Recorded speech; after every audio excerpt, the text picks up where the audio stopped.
नमस्कार। जय सूर्य नारायण। आप सभी का हमारे चैनल पर हार्दिक स्वागत है। आज हम सुनेंगे भगवान सूर्यदेव की एक अद्भुत और पौराणिक कथा, जिसमें छिपा है धर्म, सत्य, कर्म और भक्ति का गहरा संदेश। शास्त्रों में सूर्यदेव को प्रत्यक्ष देवता कहा गया है, क्योंकि वे हर दिन अपनी दिव्य किरणों से संपूर्ण संसार को प्रकाश, ऊर्जा और जीवन प्रदान करते हैं। कहा जाता है कि जो श्रद्धा पूर्वक सूर्यदेव की कथा सुनता है, उनका स्मरण करता है और सच्चे मन से उनकी आराधना करता है, उसके जीवन से रोग, दरिद्रता, भय और अनेक प्रकार की बाधाएं दूर होने लगती है। घर में सुख, समृद्धि, यश और सकारात्मक ऊर्जा का वास होता है। तो आइए पूरी श्रद्धा और विश्वास के साथ भगवान सूर्य नारायण की इस दिव्य पौराणिक कथा का श्रवण करते हैं। कथा शुरू करने से पहले, यदि आपने हमारे चैनल को अभी तक सब्सक्राइब नहीं किया है, तो अवश्य करें और वीडियो को लाइक करके अपना आशीर्वाद दें। अब आरंभ करते हैं भगवान सूर्य नारायण की पावन कथा। सतयुग की बात है, जब सृष्टि का निर्माण हो चुका था, तब भी पृथ्वी पर पूर्ण व्यवस्था स्थापित नहीं हुई थी। कहीं अंधकार था, कहीं जीवन का अभाव था। तब सृष्टि के पालन के लिए भगवान ब्रह्मा ने महर्षि कश्यप और उनकी पत्नी अदिति के तप से एक दिव्य तेज प्रकट किया। वह तेज इतना प्रखर था कि तीनों लोक उसकी आभा से प्रकाशित हो उठे। उसी दिव्य तेज से भगवान सूर्य नारायण प्रकट हुए। उनके शरीर से निकलने वाली किरणें समस्त संसार को प्रकाश, ऊर्जा और जीवन देने लगी। देवताओं ने पुष्पों की वर्षा की और ब्रह्मा जी ने कहा, हे सूर्यदेव, आज से आप समस्त प्राणियों के जीवन दाता होंगे। आपके बिना पृथ्वी पर कोई जीव जीवित नहीं रह सकेगा। सूर्यदेव ने विनम्रता से यह दायित्व स्वीकार किया। 7 दिव्य घोड़ों से जुड़े रथ पर आरूढ़ होकर वे प्रतिदिन पूर्व दिशा से उदित होने लगे और समस्त जगत को प्रकाश देने लगे। उनके सारथी थे अरुण, जो स्वयं महान तपस्वी और धर्मपरायण थे। समय बीता, सूर्यदेव का विवाह विश्वकर्मा की तेजस्विनी पुत्री संज्ञा से हुआ। संज्ञा अत्यंत प्रतिव्रता थी, परंतु सूर्यदेव का असहनीय तेज उनके लिए सहन करना कठिन था। उन्होंने बहुत प्रयास किया, किंतु वे अधिक समय तक उस प्रचंड प्रकाश के समीप न रह सकीं। एक दिन संज्ञा ने अपनी ही छाया से अपने समान रूप वाली एक स्त्री की रचना की। उनका नाम रखा गया छाया। संज्ञा ने उससे कहा, तुम मेरे स्थान पर सूर्यदेव की सेवा करना, जब तक मैं तप करके लौट ना आऊं। किसी को यह रहस्य मत बताना। इतना कहकर संज्ञा वन में कठोर तपस्या करने चली गई और छाया सूर्यलोक में रहकर सूर्यदेव की सेवा करने लगी। सूर्यदेव ने इस रहस्य से अनजान रहे। समय बीतने पर छाया के व्यवहार में परिवर्तन आने लगा। वह अपने बच्चों से अधिक स्नेह करती और संज्ञा के बच्चों की उपेक्षा करती। यह देखकर सूर्यदेव के पुत्र यमराज को आश्चर्य हुआ।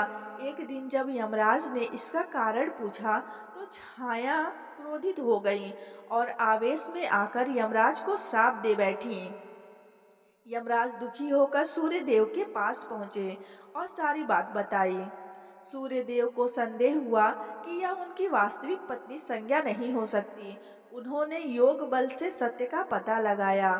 तब उन्हें ज्ञात हुआ कि संज्ञा तपस्या करने चली गई है और उनके स्थान पर छाया रह गई है। यह जानकर सूर्यदेव को अत्यंत दुख हुआ। उन्होंने अपना तेज कुछ कम किया और संज्ञा की खोज में निकल पड़े। सूर्यदेव को जब यह ज्ञात हुआ कि उनकी वास्तविक पत्नी संज्ञा उन्हें छोड़कर वन में तपस्या करने चली गई है, तो वे अत्यंत व्याकुल हो उठे। उन्होंने सबसे पहले छाया से सत्य पूछा। पहले तो छाया मौन रही, लेकिन जब सूर्यदेव ने अपने दिव्य तेज और सत्य की शपथ दिलाई, तब उसने सारी बात बता दी। छाया ने कहा, प्रभु, मैं केवल संज्ञा की छाया हूँ। उन्होंने आपके तेज को सहन न कर पाने के कारण मुझे यहाँ छोड़ दिया और स्वयं कठोर तप करने चली गई। यह सुनकर सूर्यदेव क्रोधित नहीं हुए। वे समझ गए कि संज्ञा का निर्णय किसी छल से नहीं बल्कि उनकी असहनीय दिव्य आभा के कारण था। उधर संज्ञा वन में पहुंचकर घोड़ी का रूप धारण कर कठोर तपस्या करने लगी। वे भगवान का स्मरण करते हुए एकांत में रहने लगी ताकि कोई उन्हें पहचान न सके। जब सूर्यदेव को यह बात ज्ञात हुई तो वे भी घोड़े का रूप धारण करके उस वन में पहुंच गए। वहां उन्होंने संज्ञा को तप में लीन देखा। वर्षों बाद जब संज्ञा ने अपने पति को देखा तो उनकी आंखों से आनंद के आंसू बह निकले। सूर्यदेव ने प्रेम पूर्वक कहा, देवी, यदि मेरा तेज ही तुम्हारे कष्ट का कारण था तो मुझे पहले ही बता देती। इसके बाद सूर्यदेव विश्वकर्मा के पास पहुंचे। विश्वकर्मा ने अपने दिव्य शिल्प कौशल से सूर्यदेव के प्रचंड तेज को कुछ कम किया ताकि संसार की संतुलन बने रहे और संज्ञा भी उनके साथ सुख पूर्वक रह सके। कहा जाता है कि सूर्यदेव के उस दिव्य तेज से अनेक दिव्य अस्त्रों का निर्माण हुआ, जिसमें भगवान विष्णु का सुदर्शन चक्र, भगवान शिव का त्रिशूल और अन्य देवताओं के दिव्य आयुध भी सम्मिलित हैं। संज्ञा और सूर्यदेव का पुनर्मिलन हुआ। कुछ समय बाद उनके यहाँ दो दिव्य पुत्रों का जन्म हुआ, जिन्हें अश्वनी कुमार कहा गया। आगे चलकर वे देवताओं के महान वैद्य बने और उन्होंने अनेक देवी देवताओं और ऋषियों का उपचार किया। उस दिन से सूर्यदेव प्रतिदिन आकाश में भ्रमण करते हुए समस्त संसार को प्रकाश, ऊर्जा और जीवन देने लगे। देवता, ऋषि और मनुष्य सभी उनका आदर करने लगे। जो व्यक्ति प्रातःकाल श्रद्धा से सूर्य देव को अर्घ्य देता है, सत्य का पालन करता है और परिश्रम से जीवन जीता है, उस पर सूर्य नारायण की विशेष कृपा बनी रहती है। लेकिन सूर्यदेव की महिमा यहीं समाप्त नहीं होती। आगे की कथा में एक ऐसे निर्धन ब्राह्मण की कथा आती है जिसकी अटूट श्रद्धा ने स्वयं सूर्य नारायण को पृथ्वी पर आने के लिए विवश कर दिया। सूर्यदेव की पुनर्मिलन के बाद उनकी महिमा तीनों लोक में और भी अधिक फैल गई। देवता, ऋषि और मनुष्य सभी प्रतिदिन प्रातः काल उन्हें अर्घ्य देकर उनका स्मरण करने लगे। उसी समय एक छोटे से गांव में एक निर्धन ब्राह्मण अपनी पत्नी के साथ रहता था। वह अत्यंत गरीब था, लेकिन उसकी सबसे बड़ी संपत्ति उसकी अटूट आस्था थी। वह प्रतिदिन सूर्योदय से पहले उठता, नदी में स्नान करता, तांबे के लोटे में स्वच्छ जल भरकर सूर्यदेव को अर्घ्य देता और श्रद्धा से मंत्र जपता, ओम घृणी सूर्याय नमः।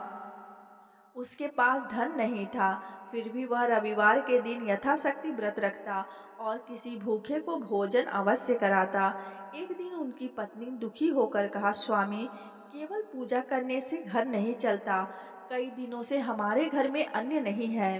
ब्राह्मण मुस्कुराया और बोला, देवी, जिसने सूर्य को उदय होने का नियम बनाया है वही हमारे जीवन का भी पालन करेगा। हमें विश्वास नहीं छोड़ना चाहिए। उसी दिन एक तेजस्वी वृद्ध ब्राह्मण उनके द्वार पर आया और बोला, वत्स, मैं बहुत भूखा हूँ, मुझे भोजन मिलेगा? घर में केवल एक रोटी थी जिसे पति पत्नी ने अपने लिए बचाकर रखा था। बिना एक पल सोचे उन्होंने वह रोटी उस अतिथि को प्रेम से खिला दी और स्वयं जल पीकर रह गए। वृद्ध ब्राह्मण प्रसन्न होकर मुस्कुराया। अचानक उसकी रूप बदलने लगा, उसके शरीर से दिव्य प्रकाश निकलने लगा। पूरा घर स्वर्णिम आभा से भर गया। पति पत्नी ने देखा कि उनके सामने स्वयं भगवान सूर्य नारायण खड़े हैं। सूर्यदेव बोले, वत्स, तुमने अभाव में भी धर्म और अतिथि सेवा नहीं छोड़ी। जिसने भूखे में भगवान का दर्शन किया उसके जीवन में कभी अभाव नहीं रहता। यह कहकर सूर्यदेव ने उन्हें आशीर्वाद दिया, तुम्हारे घर में कभी भी अन्न और धन की कमी नहीं होगी। तुम्हारे कुल में सदैव सुख, स्वास्थ्य और समृद्धि बनी रहेगी। जैसे ही सूर्यदेव अंतर्ध्यान हुए, ब्राह्मण की छोटी सी कुटिया अन्य वस्त्र और वस्तुओं से भर गई। धीरे धीरे उसका जीवन बदल गया, लेकिन उसने कभी अहंकार नहीं किया। वह पहले की तरह प्रतिदिन सूर्यदेव को अर्घ्य देता और लोगों की सेवा करता रहा। उसकी कथा दूर दूर तक फैल गई। तब से लोगों का विश्वास और दृढ़ हो गया कि सच्ची श्रद्धा, परिश्रम और दान से प्रसन्न होकर सूर्य नारायण अपने भक्तों पर अवश्य कृपा करते हैं। निर्धन ब्राह्मण पर सूर्यदेव की कृपा की चर्चा धीरे धीरे पूरे राज्य में फैल गई। यह समाचार एक धर्मप्रिय राजा के कानों तक भी पहुंचा। राजा के पास धन, वैभव और विशाल सेना थी, लेकिन उसके जीवन में एक बड़ी कमी थी। वर्षों बीत जाने पर भी उसे संतान का सुख नहीं प्राप्त हुआ था। अनेक यज्ञ, दान और पूजा करने के बाद भी उसकी मनोकामना पूरी नहीं हुई। एक दिन राजा ने उस ब्राह्मण को अपने महल में बुलाया और पूछा, हे ब्राह्मण, बताइए ऐसी कौन सी भक्ति है जिससे स्वयं सूर्य नारायण प्रसन्न हो जाते हैं। ब्राह्मण ने विनम्रता से उत्तर दिया, राजन, भगवान सूर्य केवल आडंबर से नहीं बल्कि सच्चे मन, सत्य, दया, परिश्रम और रविवार के व्रत से प्रसन्न होते हैं।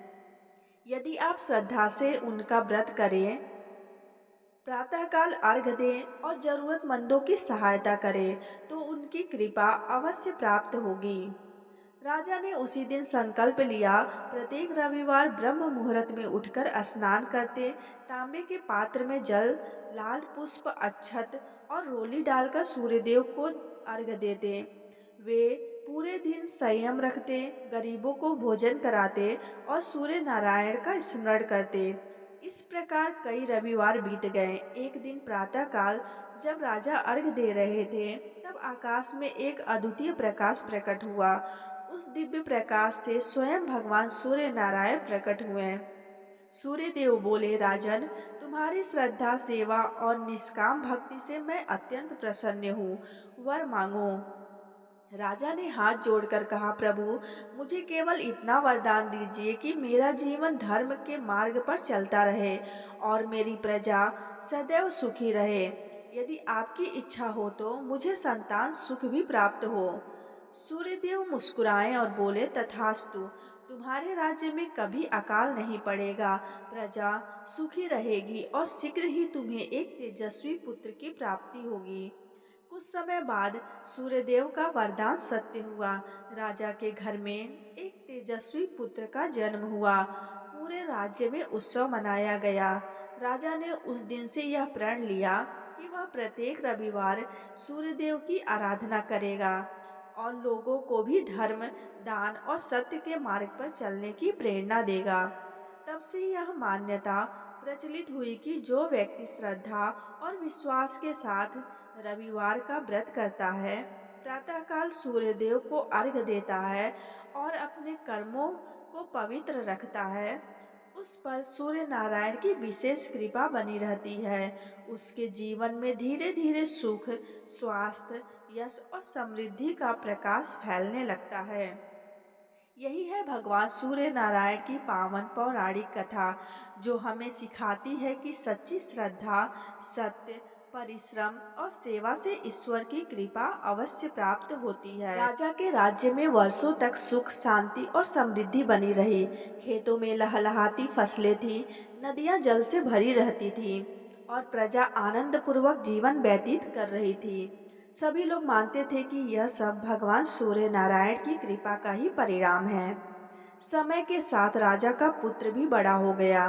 वह अत्यंत पराक्रमी, बुद्धिमान और शास्त्रों का ज्ञाता था, किंतु धीरे धीरे उसके मन में अपने बल और वैभव का अभिमान आने लगा। एक दिन राजगुरु ने उसे समझाया, राजकुमार, याद रखो, मनुष्य का सबसे बड़ा शत्रु अहंकार होता है। सूर्यदेव प्रतिदिन उदित होकर सबको समान प्रकाश देते हैं, वे कभी अपने तेज का अभिमान नहीं करते। राजकुमार मुस्कुराकर बोला, गुरुदेव, मैं अपनी शक्ति से राज्य की रक्षा करता हूँ। यदि मैं न रहूं तो कौन करेगा? मुझे किसी देवता की सहायता की आवश्यकता नहीं। राजगुरु ने कुछ नहीं कहा, लेकिन उनके मन में चिंता उत्पन्न हो गई। कुछ ही दिनों बाद राज्य में एक विचित्र परिवर्तन होने लगा। बिना किसी कारण के बादल सूर्य को ढकने लगे, खेत सूखने लगे, प्रजा बीमार पड़ने लगी, पशु पक्षी बेचैन रहने लगे। राजा ने अनेक उपाय किए, किंतु कोई समाधान नहीं निकला। उसी रात राजा ने स्वप्न में एक दिव्य पुरुष को देखा। उनके मुखमंडल में सूर्य के समान तेज निकल रहा था। उन्होंने कहा, राजन, जब मनुष्य अपने सामर्थ्य का अभिमान करने लगता है और ईश्वर को भूल जाता है, तब प्रकृति भी उसका साथ छोड़ देती है। सुबह होते ही राजा ने राजकुमार को बुलाया और स्वप्न का वर्णन किया। पहली बार राजकुमार के मन में पश्चाताप हुआ। उसे अपनी भूल का एहसास होने लगा। राजगुरु ने कहा, यदि तुम्हें अपनी भूल सुधारनी है तो 7 दिनों तक प्रातःकाल नंगे पैर नदी तक जाओ, सूर्य नारायण को अर्घ दो और गरीबों की सेवा करो और किसी भी बात का अभिमान मत करो। राजकुमार ने वैसा ही किया। 7वें दिन जब उसने श्रद्धा से सूर्यदेव को जल अर्पित किया, तभी पूर्व दिशा में अद्भुत स्वर्णिम प्रकाश फैल गया। ऐसा लगा मानो स्वयं भगवान सूर्य नारायण अपनी कृपा दृष्टि उस पर बरसा रहे हों। उसी क्षण आकाशवाणी हुई, जिसने अहंकार छोड़ दिया उसने आधी विजय प्राप्त कर ली। जो विनम्र बनकर कर्म करता है, वही मेरे प्रकाश का सच्चा अधिकारी है। राजकुमार की आंखों में आंसू बहने लगे। उसने हाथ जोड़कर प्रणाम किया और प्रतिज्ञा की कि वह जीवन भर धर्म, विनम्रता और सेवा के मार्ग पर चलेगा। उस दिन के बाद राज्य में फिर से वर्षा हुई। सूखे हुए खेत हरे भरे हो गए। प्रजा के चेहरे पर मुस्कान लौट आई और सभी ने सूर्य नारायण की जय जयकार की। राजकुमार के जीवन में परिवर्तन आने के बाद पूरे राज्य में धर्म और सदाचार का वातावरण बन गया।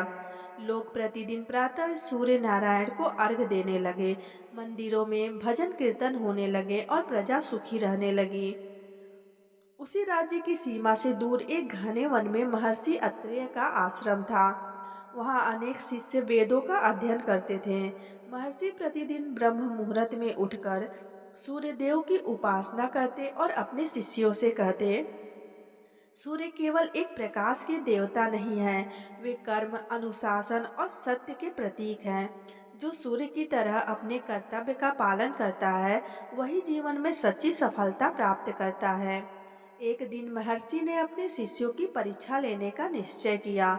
उन्होंने कहा, कल हमारे आश्रम में एक महान अतिथि आने वाले हैं।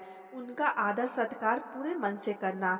याद रखना, अतिथि में ही भगवान का निवास होता है। सभी शिष्य उत्साहित हो गए। अगले दिन प्रातःकाल एक वृद्ध साधारण वस्त्र पहने, हाथ में लकड़ी की लाठी लिए आश्रम के द्वार पर पहुंचे। उनके कपड़े धूल से भरे थे और वे अत्यंत थके हुए प्रतीत हो रहे थे। कुछ शिष्यों ने उन्हें देखकर मुंह फेर लिया। एक बोला, ये कोई साधारण भिखारी होंगे। दूसरा हंसते हुए बोला, ऐसे व्यक्ति का क्या सम्मान करना। लेकिन एक युवा शिष्य जिसका नाम सत्यकेतु था, तुरंत दौड़कर उनके पास पहुंचा, उनके चरण धोए, उन्हें आसन दिया और प्रेम पूर्वक भोजन कराया। वृद्धा की आंखों में संतोष झलकने लगा। महर्षि अत्रे दूर बैठकर यह सब देख रहे थे। भोजन के बाद वृद्ध ने सत्यकेतु से पूछा, वत्स, यदि मैं तुम्हें कुछ न दे सकूं, तब भी क्या तुम मेरी सेवा करोगे? सत्यकेतु ने मुस्कुराकर उत्तर दिया, महाराज, सेवा कभी फल पाने के लिए नहीं की जाती, सेवा तो मेरा धर्म है। यह सुनते ही वृद्ध के चेहरे पर अद्भुत प्रकाश निकलने लगा। क्षण भर में उनका साधारण रूप विलीन हो गया। पूरा आश्रम स्वर्णिम किरणों से भर उठा। आकाश में दिव्य संगीत गूंजने लगे। देवताओं ने पुष्प वर्षा आरंभ कर दी। सभी शिष्य आश्चर्यचकित रह गए। उनके सामने स्वयं भगवान सूर्य नारायण अपने दिव्य स्वरूप में विराजमान थे। सूर्यदेव बोले, मैं यह देखने आया था कि कौन मेरे प्रकाश का वास्तविक अधिकारी है। जिसने निर्धन समझकर अपमान किया, उसने केवल शरीर देखा। जिसने प्रेम से सेवा की, उसने मेरे भीतर भगवान का दर्शन किया। सभी शिष्य लज्जा से सिर झुकाकर खड़े हो गए। सत्यकेतु ने हाथ जोड़कर कहा, प्रभु, यदि आप मुझ पर प्रसन्न हैं तो मुझे आशीर्वाद दीजिए कि मेरे मन में कभी अहंकार न आए और मैं सदैव धर्म के मार्ग पर चलता रहूं। सूर्यदेव प्रसन्न होकर बोले, वत्स, तुम्हारा नाम युगों तक सेवा, विनम्रता और सच्ची भक्ति के लिए याद किया जाएगा। जहाँ निस्वार्थ सेवा होगी, वहाँ मेरी कृपा अवश्य होगी। इतना कहकर सूर्यदेव अंतर ध्यान हो गए। उस दिन के बाद महर्षि अत्रेय ने अपने सभी शिष्यों से कहा, आज तुमने स्वयं देख लिया कि ईश्वर महलों में नहीं, बल्कि दया, सेवा और विनम्रता में निवास करते हैं। पूरा आश्रम सूर्य नारायण के जय घोष से गूंज उठा। जय आदित्य देव, जय भास्कराय, जय सूर्य नारायण। यह थी भगवान सूर्य नारायण की पावन और प्रेरणादायक पौराणिक कथा। हमें विश्वास है कि इस कथा का श्रवण करके आपको आध्यात्मिक शांति और नई प्रेरणा मिली होगी। यदि यह कथा आपको पसंद आई हो तो इसे अपने परिवार और मित्रों के साथ साझा अवश्य करें, ताकि वे भी सूर्य देव की कृपा प्राप्त कर सकें। कमेंट में अवश्य लिखें ओम सूर्याय नमः। इसी प्रकार की मौलिक धार्मिक कथाएं, व्रत कथाएं और पौराणिक प्रसंग सुनने के लिए हमारे चैनल धर्म ज्ञान को सब्सक्राइब करें।